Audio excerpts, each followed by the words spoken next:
Vamos falar sobre como montar um insetário ou caixa entomológica. Imagina. Desde a captura do inseto até ser colocado na caixa entomológica. Após capturado e morto, ele é colocado em um pedaço de isopor, onde será empalhado com alfinetes. Após retirado, 3 dias, 5 dias, é colocado na caixa, onde permanecerá por validade indeterminada. Monta aí. Aqui já tem o inseto montado, onde vai ser colocado na caixa. Bem, agora vamos falar sobre algumas ordens. Vou falar sobre a ordem ortóptera. Orto significa reto e petra asa, que significa asas retas.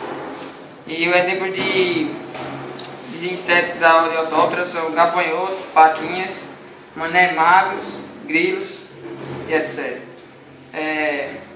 O gafanhoto tem as duas patas de pernas membranosas e o terceiro par saltatórias. O tipo de asas são tegnas e o segundo par membranosa. O aparelho bucal é mastigador. O desenvolvimento deles são incompleto. Agora eu vou falar sobre a ordem Hymenoptera, que são compostos por abelhas, formigas, vespas e mamagalas. Aparelho bucal das formigas, mastigador, possui 3 pares de pernas ambulatórias. Primeiro e segundo par de pernas ambulatórias e o terceiro coletora, que serve para coletar o pólen. Tipo de aparelho bucal, sugador labial.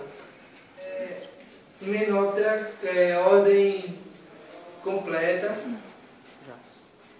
E eu vou falar sobre a ordem Lepidoptera.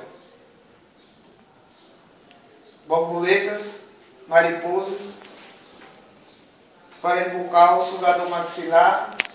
Lepidoptera significa lépido, escama, ptera, asas escamosas. 3 pares de pernas.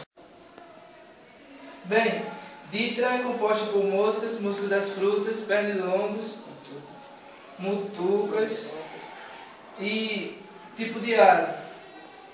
Asas membranosas, pernas todas ambulatórias, aparelho bucal, sugador labial e desenvolvimento incompleto. E existem outros tipos de espécies. Então, parou.